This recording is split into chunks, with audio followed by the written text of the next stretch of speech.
ജീവിതം ഒരു അടുത്ത ഘട്ടത്തിലേക്ക് പോയിരിക്കുകയാണ് ഇപ്പൊ. ഇപ്പൊ എന്ന് പറഞ്ഞാല് എന്റെ താമസ സ്ഥലവും പിന്നെ ജോലിയും മാറിയിട്ടുള്ളത്. ഇന്ന് കണ്ട വൈറ്റ് ഡ്രസ്. അപ്പൊ ഇതൊരു റെസ്റ്റോറന്റ് ക്യാപ്റ്റൻ ആയിട്ടാണ് ഞാൻ ഇപ്പൊ വർക്ക് ചെയ്യുന്നത്. പിന്നെ അതേപോലെ തന്നെ റൂം ഉണ്ടല്ലോ, സെയിം റെസ്റ്റോറന്റ് തന്നെ, പക്ഷെ അതേപോലെ തന്നെ എന്റെ റൂം മാറിയിട്ടുള്ളത്. ഇതാണ് പുതിയ റൂം. മറ്റേതാകുമ്പോ ഒരു ഗോഡൌൺ ആയിരുന്നു, വാടകയ്ക്ക് എടുത്ത് അവിടെയായിരുന്നു ഒരുപാട് പേര് താമസിച്ചത്. അതിന്റെ നിങ്ങൾ വീഡിയോ കണ്ടിട്ടുണ്ട്.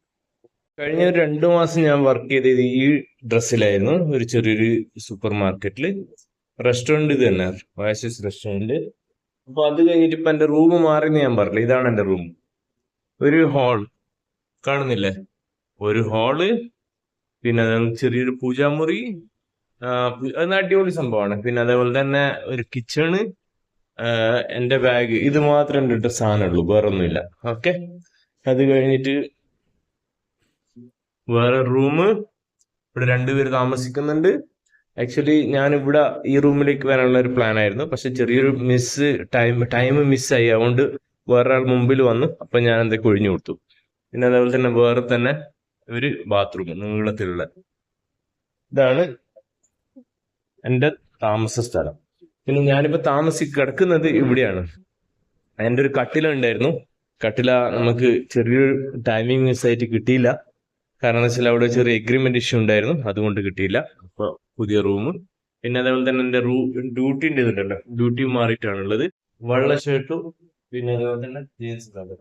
വെള്ള ഷർട്ട് ഞാൻ എന്റെ ജീവിതത്തിൽ ഏറ്റവും കൂടുതൽ യൂസ് ചെയ്തതാണ്. ഞാൻ ഒമാനിൽ പോയ സമയത്ത് വെള്ള ഷർട്ടായിരുന്നു അവിടെ ഉണ്ടായിരുന്നത്, അവിടുത്തെ യൂണിഫോം.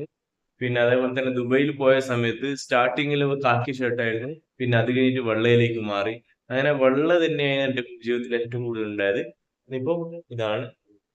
പിന്നെ ഗൾഫിലെ പോലെ ഒന്നല്ല, ഗൾഫ് എഗ്രിമെന്റ് കാര്യങ്ങളൊക്കെ ഉള്ളത് കൊണ്ട് നമുക്ക് പെട്ടെന്ന് ഒരു കമ്പനി മാറാനോ അല്ലെങ്കിൽ നമുക്ക് നമ്മളെ പുറത്തിടാനോ അങ്ങനെ പെട്ടെന്ന് കഴിയത്തില്ല, ഒന്ന് കറക്റ്റ് ചെയ്തിട്ടുണ്ടെങ്കിൽ. ഇവിടെ അങ്ങനെയല്ല. ഇവിടെ ഇന്ത്യയിൽ എന്ന് പറഞ്ഞാല് ഒരു ബോസുമാരെയും മുകളിലല്ല.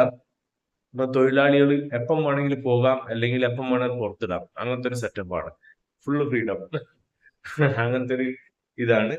പക്ഷെ നാട്ടിൽ ജീവിക്കണം എന്ന് വിചാരിച്ച് ജീവിക്കാൻ പറ്റുന്നില്ലാണ് ഞാൻ കണ്ടത്. ഇവിടെ തന്നെ ഫുഡ് ഇൻഡസ്ട്രിയാണ് ഏറ്റവും കൂടുതൽ നല്ല ആ ലാഭം കൊടുക്കുന്നതെന്ന് വെച്ചാൽ, വലിയ കോമ്പറ്റീഷൻ ഉണ്ടെങ്കിൽ തന്നെ നമുക്കൊരു ഒരു കുടുംബത്തിന് ജീവിക്കാൻ അല്ലെങ്കിൽ 10 കുടുംബങ്ങൾക്ക് ജീവിക്കാനോ നല്ലൊരു റെസ്റ്റോറന്റ് കിട്ടിയാൽ മതി എന്നുള്ളൊരു കാഴ്ചപ്പാടാണ് ഇപ്പോൾ ഉള്ളത്.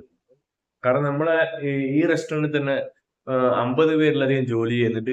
ഇനിയും ഒരുപാട് വേക്കൻസികൾ ഉണ്ട്. അതിൽ തന്നെ നമുക്ക് മനസ്സിലാക്കാം ഇവിടെ എങ്ങനെയാണ്. പിന്നെ അതേപോലെ തന്നെ ഇവിടെ അടുത്തൊന്നും നല്ല റെസ്റ്റോറന്റ് കാര്യങ്ങളൊന്നും ഇല്ല. ഇപ്പൊ ഉള്ള ഈ ഒരു റെസ്റ്റോറന്റ് മാത്രം ഓവർഫ്ലോ ആണ്, കസ്റ്റമറും കാര്യങ്ങളൊക്കെ. അതുകൊണ്ട് തന്നെ ഇവിടെ ഈ നാട്ടിനെ പറ്റി പറയണമെന്നുണ്ടെങ്കിൽ റെസ്റ്റോറന്റ് ഉള്ളത്, പിന്നെ അതുപോലെ ഈ നാടിനെ പറ്റി പറയാന്നുണ്ടെങ്കിൽ ഒരുപാട് ഓപ്പർച്യൂണിറ്റികൾ ഉള്ളൊരു നാടാണ്. ഇപ്പം മലയാളികൾ ഒരുപാട് ബിസിനസ് ചെയ്യുന്ന ആളുകളാണ്. അപ്പോൾ ഇവിടെ ഒരുപാട് സാധ്യതകളുണ്ട്. പക്ഷെ ഒരു കാര്യം ചെയ്യുക, ഒരേ ബിസിനസ് തന്നെ കോപ്പി പേസ്റ്റ് ചെയ്ത് ചെയ്യാതെ കഴിയുന്നതും വ്യത്യസ്തമായിട്ടുള്ള പല പല ബിസിനസ്സുകൾ ചെയ്യാൻ പറ്റും, ചെയ്യാം. ഇനിയിപ്പോ ഇങ്ങനെ ഇവിടെ സ്ഥലങ്ങൾക്ക് നിങ്ങൾക്ക് വലിയ പ്ലാൻ ഉണ്ടെങ്കിൽ, വലിയ പ്രൊജക്ടുകൾ പ്ലാൻ ഉണ്ടെങ്കിൽ എന്നോട് പറഞ്ഞാൽ മതി. എൻ്റെ അടുത്ത് കോൺടാക്ട്സ് ഉണ്ട്, നമ്മുടെ നിങ്ങളെ സഹായിക്കാൻ പറ്റും ഇപ്പോൾ.